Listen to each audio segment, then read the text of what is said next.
Today's agenda includes learning and discovery of acceptable societal values. Types of justice. Distributive justice. This implies a fair share, i.e., fairness in what people receive in income, just recompense. Procedural justice. This involves fair processes in distributing goods. Its absence can lead to revolt as people demand their rights.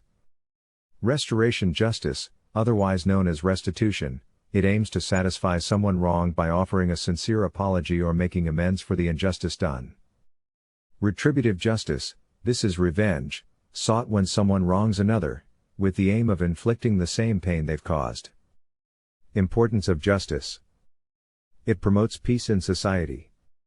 It makes everyone happy. Importance of values. They help in goal setting.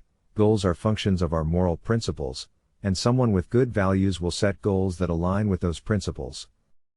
They enable us to positively influence others. Having a mentor or role model of integrity will result in positively influencing others. Thanks for watching. See you in the next video.